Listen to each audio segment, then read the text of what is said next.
महर्षि आप आचार्य प्रद्युम्न जी हैं। आप स्वामी रामदेव जी के गुरुदेव भगवान हैं।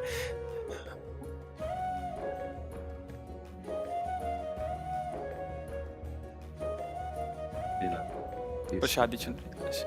प्रसादी चल रही है।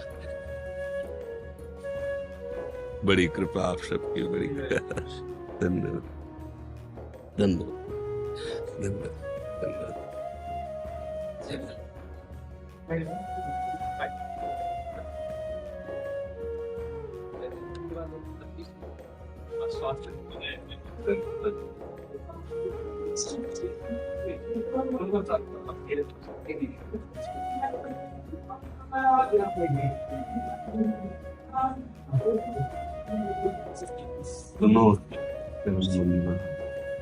आप बस जैसे आप सब दर्शन दिए तो लगता है हाँ हमारी लाडली कृपा कर रही है। हाँ, इसका लाडली कृपा के इसका प्रतीक ये है कि आप सब हमें कृपा करके दर्शन देते हैं। हमको ये सदैव ध्यान रखना है कि हम किनके दास हैं और दास का क्या कर्तव्य पद।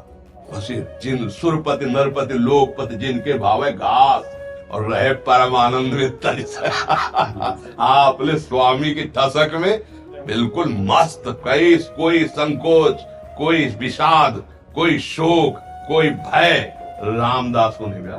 क्या बात है, जो भगवान का दास है।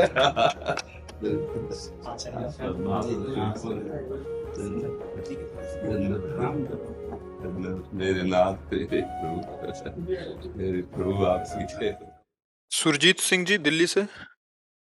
श्री हरिवंश महाराज जी, आपके चरणों में कोटि कोटि नमन। महाराज जी, जब से भक्ति करने का प्रयास कर रहा हूँ, घर वाले, रिश्तेदार, सगे संबंधी सब प्रतिकूल हैं। महाराज जी, कभी कभी उनकी बातें सुन के मन बहुत विचलित हो जाता है। महाराज जी, थोड़ा बल प्रदान कीजिए। ऐसा ही है, सत्य मार्ग में चलने वाला ये सब सहता है और उसको ये प्रसाद मिलता है। क्योंकि संसार में फंसाने के लिए तो लाखों हैं, लेकिन भगवान से मिलाने के लिए एक भी नहीं है। केवल भगवत प्रेमी महात्मा वही कृपा करते हैं तो हमें मार्ग मिलता है, नहीं तो संसार में फंसाने के लिए तो सब है। इसलिए हिम्मत धारण करो, वो हिम्मत भगवान के नाम से, भगवान की लीला गुणगान से और संतों की वाणी से प्राप्त होता है। प्रायः भक्ति में अनुकूलता संसार की नहीं मिलती है। हम आप तो बहुत छोटे भक्त हैं, जैसे मीरा जी, तो देखो उनके पति के भाई देवर ही कितना भयंकर कष्ट देने की प्रतिपल चेष्टा करते रहे। जहर पिलाया, तलवार से काटने की कोशिश, क्या क्या क्या। नरसिंह मेहता की भाभी, विभीषण का भैया है, प्रहलाद जी का पिता है नहीं। मतलब चरित्र पढ़ के देखो तो बगले में खड़ा कर दिया जाता है विपरीत जो आपको सताएगा। क्योंकि भगवान ऐसा क्यों करते हैं? क्योंकि हमारा मन राग में फंसा है, मोह में फंसा है। तो जैसे कच्ची मटकी को बिना आवे पे रखे, बिना पकाए, उसमें आप पानी नहीं पी सकते हैं। ऐसे हमारा हृदय बहुत कच्चा है, अब इसको पहले थोड़ा तपाया जाएगा। तो ये जो प्रतिकूलता मिलती है इसे ताप कहते हैं। जलन होती है ना तो ताप कहते हैं। उसको सह जाओ तो तुम्हारा हृदय पक्का हो जाएगा और भगवान के प्रेम रस रखने लायक हो जाएगा। इसीलिए बड़े बड़े भक्तों में प्रतिकूलता, और दूसरा गूढ़ राशि के हमारे बहुत से पाप जमा है, अपराध हुए हैं। तो इस जलन, जितना जलन होगी ना उतना ही सब शांत हो जाएंगे। और एक स्थिति ऐसी आती है जब निष्पाप हृदय हो जाता है तो कोई चाहे जितना गाली दे, चाहे जितना अपमान करे, कुछ फर्क नहीं, बिल्कुल फर्क ही नहीं पड़ता। पूज्यपाद सिउड़िया बाबा जी महाराज ने कहा, तब मानना कि हृदय आपका भक्ति रंग में रंग गया है। जैसे कोई विदेशी भाषा में हमारे सामने आके हमें खूब गाली दे तो हम जानते ही नहीं वो भाषा, तो ऐसे देखेंगे हंसेंगे। ऐसे हमारी भाषा में हमको गाली दे, जिस भाषा का हमें ज्ञान है, हम वैसे ही हंसे, हृदय में जलन ना हो, तो समझो कि अब हमारी भक्ति का रंग आया है। तो अभी तो प्रारंभ हुआ है, अभी तो काफी युद्ध बकाया है। अभी तो बाहरी बात है, अब अंदर के तैयार, अंदर का समझते हो, तुम्हारे घर में अंदर बैठे हैं काम, क्रोध, लोभ, मोह, मद, मत्सर। ये सोचेंगे कि अभी तक तो हमारा गुलाम रहा, अब हमको गुलाम बनाना चाहता है। तो किसी को भी आप अगर अपने अधीन करना चाहेंगे तो पहले वो पूरी ताकत झोंकेगा, आपकी अधीनता ना स्वीकार करने की। और जब देख लेगा कि आप जोरदार हो गए तो घुटने पे आ जाएगा ऐसे। तो सबसे बड़ा जोर है नाम। श्री हरिवंश नाम बल लाहो, अपने मन भाई सब कहो, लाहो शरण हरिवंश की। नाम जितना जपोगे उतने तुम बलवान होते जाओगे, किसी की परवाह नहीं रहेगी। मैं क्या सोचो कि परिवार अनुकूल हो जाए, तो मुझे लगता है कि नहीं, ये मांगना ठीक नहीं होगा। अगर अनुकूल हो गए तो भक्ति का रंग नहीं आएगा, क्योंकि यही इसी प्यार में तो हमारा जीवन चला गया ना। और भगवान अपने भक्ति प्रेम रंग की प्राप्ति के लिए स्वयं आदेश करते हैं। गोस्वामी तुलसीदास जी कह रहे हैं, जननी जनक बंधु सुतदारा, तन धन धाम सुहृद परिवारा, सबकी ममता ताग बटोरी, मम पद मनहि बांध बर डोरी। तो यही तो प्रतिकूल हो रहे यार, बढ़िया हो रहे। जो हमें काम करना चाहिए वो हमारा सहयोग कर रहे हैं, पर हम लोग अज्ञान होने के कारण ऐसा लगता है कि यार सब प्रतिकूल होते जा रहे। जब से भगवान को पकड़ा, जब से भजन शुरू किया, घाटा ही घाटा, परेशानी ही परेशानी। ऐसा नहीं, असली मुनाफा अब हुआ।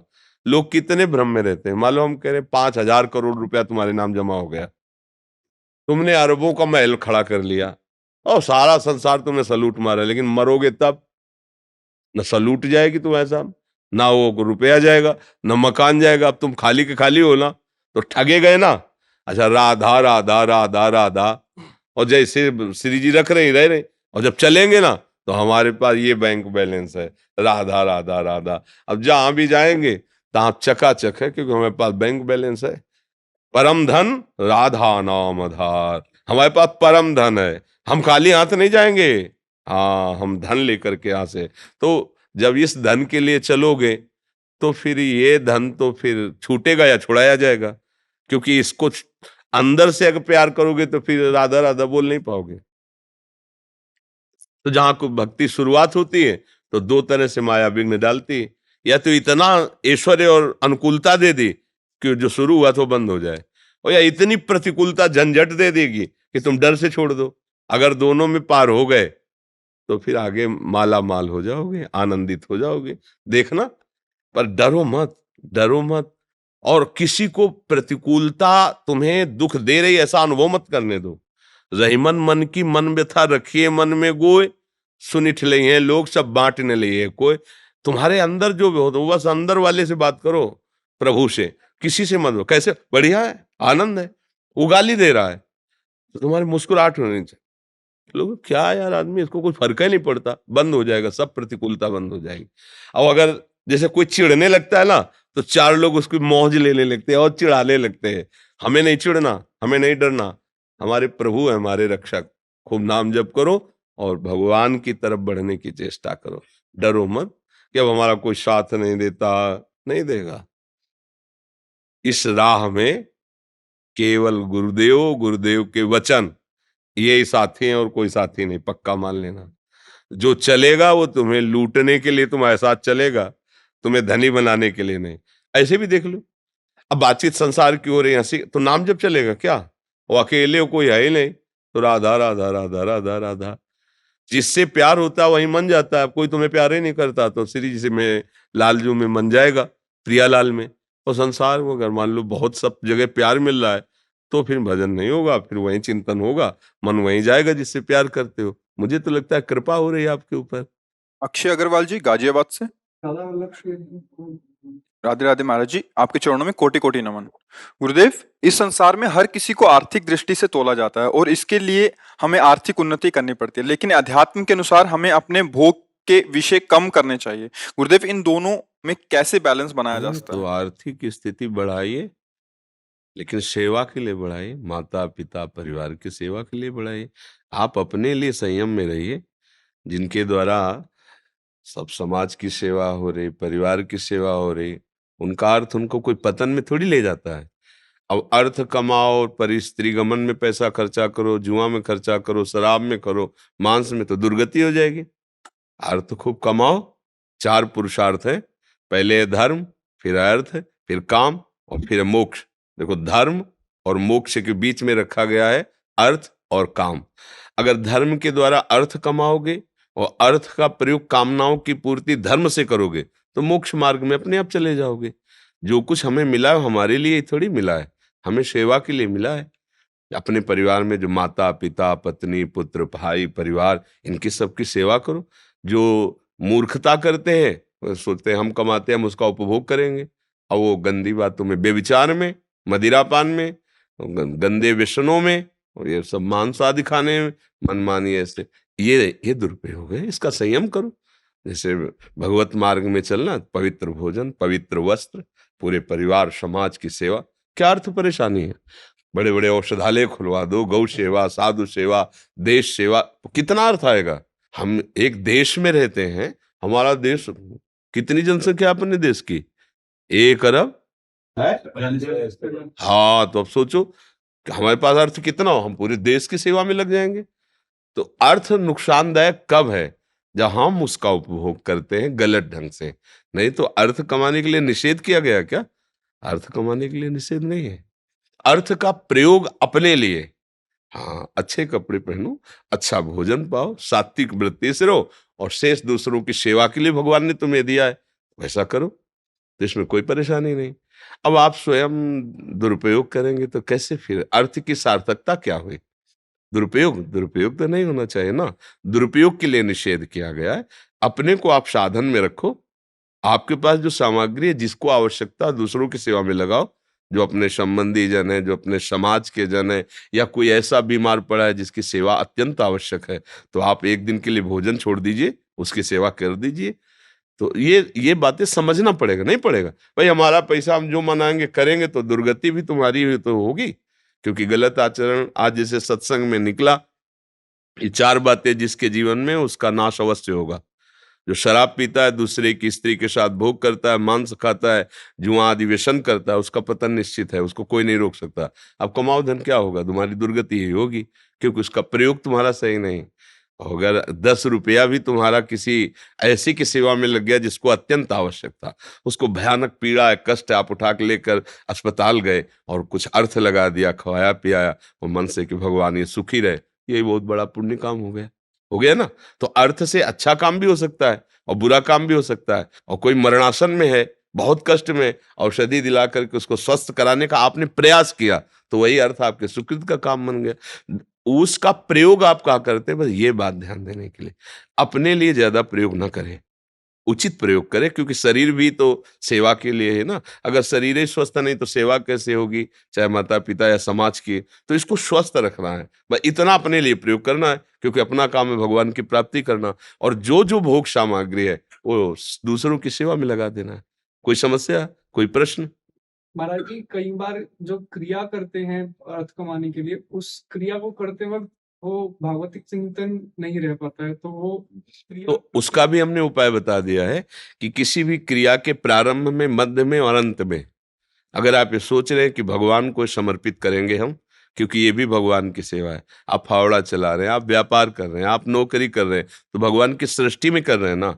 उससे प्राप्त अर्थ के द्वारा जो तुम्हें जिम्मेवारी मिली है, तुम वो जिम्मेवारी निभा रहे हो ना, वो भगवान की सेवा है। तो जो आपने नौकरी पेशा व्यापार किया, जिस समय में आपका भगवत स्मरण नहीं रहा और आप तन्मयता पूर्वक वो कार्य किए, उस कार्य के समय को, कार्य को भगवान को अर्पित कर दो।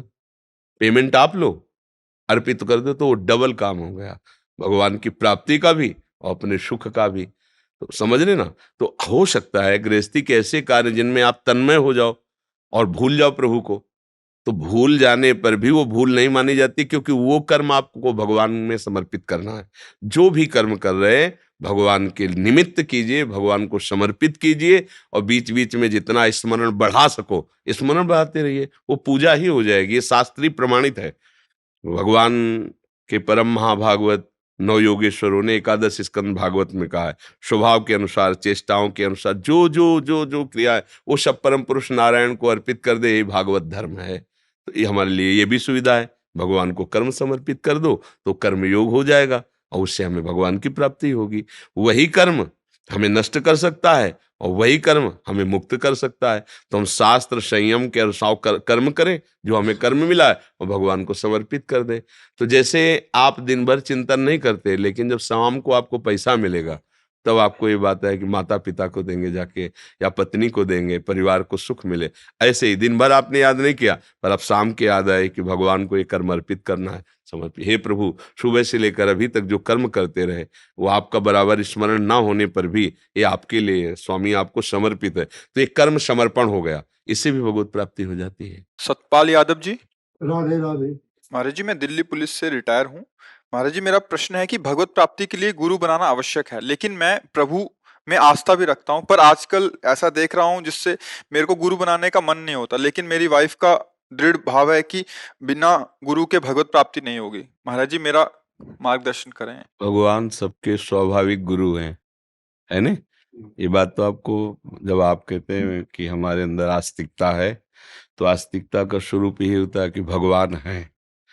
जो भगवान है उनसे बड़ा तो कोई है नहीं ना। जितने भी संत महात्मा हैं सब उन्हीं के नाम का आश्रय लेकर, उन्हीं के चरणों का आश्रय लेकर के। तो अब जैसे आजकल किसी व्यक्ति के आचरण पर आपका विश्वास नहीं हो सकता, पता नहीं आचरण कैसा है, पर भगवान पर तो विश्वास है ना। भगवान को गुरु मान लो, भगवान श्री राम को, भगवान श्री कृष्ण को, भगवान शंकर, हमारे तो इष्ट के विविध नाम रूप हैं, ये किसी को मान लो और मानकर उनका नाम जपने लगो। और जब नाम जप करोगे तो आगे का रास्ता खुद दिखाई देगा कि क्या है। फिर आपको प्रश्न नहीं करना पड़ेगा, उनको जो करवाना वो करवा लेंगे, आपको बस इतना करना है। बात माने? मेरी वाइफ जो है वो कहती है गुरु के बगैर। तो ये सुना देना ना हमारी बात उनको। हाँ हाँ, तो आप सुन लीजिए। तो अब हम जो बोल रहे हैं ना, तो इसको मान लो कि गुरु की बात है ये। क्यों? गुरु का मतलब वरण करना होता है। वरण का मतलब होता है उनकी बात सुनकर समझकर उस पे चलना होता है। तो मान लो कि हमें गुरु का आदेश है कि भगवान को मैं गुरु मानूं और नाम जप करूं। अब इसमें कोई संशय है? कबीर दास जी महाराज रामानंदाचार्य जी को परम गुरु अपना स्वरूप मानते। एक दिन सीढ़ी पर लेट गए, अंधेरा था, स्नान करने जा, उनके चरण पड़े छाते, अरे उनका बेटा राम राम राम। तो उनका गुरु जी राम राम राम, आजीवन राम राम राम राम। भगवान ने, महापुरुषों ने बात कह के दिखाई है कि बात मानने के शिष्य है और बात ना मानो तो फिर क्या है नहीं? हम लाख कहें कि आप हमारे शिष्य, आप हमारी बात ना माने तो आपका कल्याण नहीं होगा। और आप बिल्कुल मत कहिए कि आप हमारे गुरु, हम बिल्कुल मत कहें आप हमारे शिष्य हो, आप हमारी बात मान लो तो आपका कल्याण हो जाएगा, है ना? बस सुलझा हुआ व्यक्तित्व रखो। हम इस बात से आपके प्रसन्न हैं कि जब तक हमारा श्रद्धा और विश्वास दृढ़ ना हो तब तक हम किसी को कैसे अपना स्वामी वरण करें। तो सबके स्वामी भगवान है। अगर भगवान पर आस्था है तो आगे का मार्ग वही दिखाते हैं, क्योंकि वही गुरु रूप से, दूसरा कोई नहीं। बंदो गुरुपद कंज कृपा सिंधु नर रूप हरि महामोह तम पुंज जासु बचन रवि कर निकर। जिनके बचन रूपी सूर्य का प्रकाश होने पर हृदय के अज्ञान अंधकार का नाश हो जाता है, ऐसे हरि स्वरूप गुरुदेव को मैं नमस्कार करता हूँ। गुरुदेव हरि, ये कहने को दो शब्द हैं, वही हरि है। जीव कभी गुरु नहीं हो सकता, ईश ही गुरु होता है। तो जो भक्तजन भगवान के भजन में तन्मय होकर भगवत स्वरूप हो गए, अब उनमें और प्रभु में अंतर नहीं। वो तस्मित तज्जने भेदा भावात, भगवान और भगवान के भजन में तन्मय हुए महापुरुष एक ही होते हैं। तो वास्तविक हम गुरु भगवान को ही मनाते हैं, उन्हीं को मानते हैं। आप चलते चले जाओ, इनके गुरु इनके गुरु इनके गुरु इनके, तो आखिरी में जब पहुंचोगे तो सबके गुरु बैठे हुए हैं, भगवान ही तो है ना। बस भगवान को मानने में कोई अश्रद्धा और संशय तो नहीं है। हाँ, बस खूब नाम जप करो, जो तुम्हें नाम प्रिय लगे उन्हीं भगवान को गुरु मान लो। और उनको जरूरत होगी ना तो तुम्हारे हृदय में आके ऐसी प्रेरणा करेंगे कि आपका मन प्रसन्न हो जाएगा, सारी प्रश्न उत्तर खत्म हो जाएंगे और आप मन वचन कर्म से गुरु का वरण कर लेंगे। अगर उनको जरूरत नहीं है तो वही परम गुरु है, आपको अपने पास बुला लेंगे, भगवत प्राप्ति हो जाएगी, इसमें कोई संशय नहीं। पर हम आपकी पत्नी की प्रशंसा करते हैं कि भगवान की आपके ऊपर कृपा है, जो आपको ऐसी पत्नी मिली जो आपको सतमार्ग में चलने के लिए प्रेरित करती है। ये यही भगवान की कृपा होती है। कहीं ना कहीं कोई रिश्ते नाते में भगवान हमें ऐसा दे देते हैं कि हम ना भी चाहें तो भी वो प्रेरित करके हमें भगवान के मार्ग। सच्चा साथी तो वही है जो अपने साथी को उत्तम मार्ग दिखाए। हाँ, तो पत्नी अर्धांग कही जाती है, तो सच्चा स्वरूप उसका यही, आप गुरु बनाइए और भगवान का भजन कीजिए, नहीं कल्याण नहीं होगा। ये बात सच्चे मित्र के द्वारा होती है। तो वास्तविक हम आपकी पत्नी को नमस्कार करते हैं कि वो आपके प्रति ऐसा भाव रखे कि आपका कल्याण, आप हमारे पति हो, आप सुखी रहो। तो परम सुखी तभी होगे जब भगवान की प्राप्ति होगी। भगवान की प्राप्ति तभी होगी जब कोई मार्ग दिखाने वाला होगा। ये उसकी बहुत उत्तम सलाह है। पर ये सलाह आप धारण करो, प्रथम सीढ़ी में पैर रखो, आखिरी तक पहुंच जाओगे जहां उन्हें पहुंचाना है। डॉक्टर अंकित चतुर्वेदी जी। श्री राधे। महाराज जी, मैं एक आयुर्वेदिक चिकित्सक अधिकारी हूँ भरतपुर में। महाराज जी, मेरा एक प्रश्न है। कर्म मार्ग, भक्ति और ज्ञान मार्ग में विरोधाभास देखा जाता है, परंतु किस मार्ग में किसने चलने कहा? से किसने कहा? किसने कहा? विरोधाभास कहाँ है? विरोधाभास तो संसार में, परमार्थ में तो विरोध शब्द है ही नहीं। ज्ञान, भक्ति और कर्म, ये तो एक ही बात को कहा जा रहा है अनेक शब्दों में। देखो, तुम्हें हम बताते हैं, हमें बताना विरोधाभास कहाँ है। जब हम परमार्थ में चलने की बात सोचते हैं तो सबसे पहले हमें सत और असत का ज्ञान करना होता है। हमें क्या त्यागना है और क्या स्वीकार करना है, समझ रहे ना? इसे शास्त्रीय ज्ञान कहते हैं, इसे वैराग्य भी कहते हैं। जब हम सत को जाना तो असत का त्याग किया। अब जिस सत को जाना, अब उस सत से हमें प्यार करना है, तन्मय होना है, उसमें स्थित होना है, उसी को भक्ति कहते हैं, उसी की उपासना करते हैं।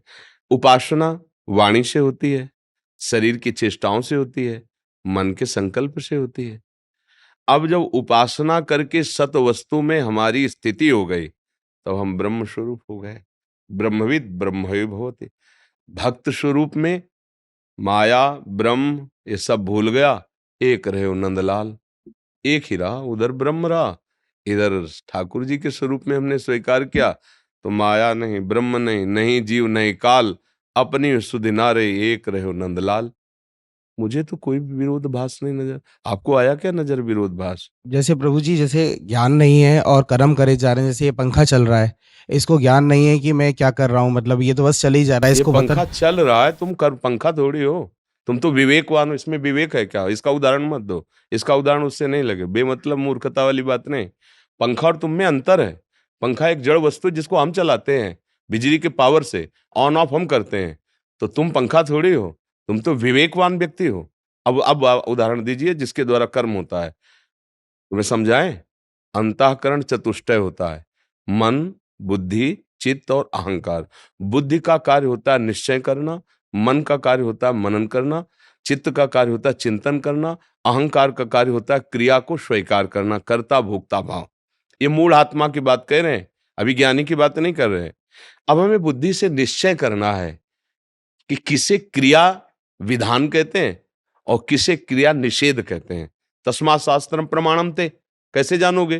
तो सत्संग कीजिए, शास्त्र स्वाध्याय कीजिए, उससे पता चलेगा कि क्या कर्म करना चाहिए और क्या कर्म नहीं करना चाहिए।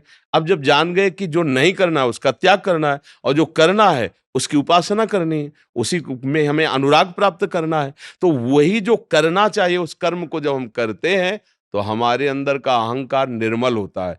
तब हमारा भाव खत्म हो जाता है कि मैं करता हूं। उसको दिखाई देता है कि तीनों गुणों के द्वारा गुणानुगुण वर्तन्ते मनुष्या पार्थ सर्वसा। अब वो उसके अंदर ज्ञान हुआ कि अभी तक जो मैं कर्म का कर्ता मानता रहा वो तो मैं हूं ही नहीं, ये तो हो रहा है। प्रकृति के तीन गुणों की प्रेरणा से, सात्विक राजसिक तामसिक गुण हो की प्रेरणा से कर्म हो रहा, मैं इसका दृष्टा हूं, मैं असंग हूं। अब वो ज्ञान में पहुंच रहा है, अब अपने स्वरूप में पहुंच रहा है।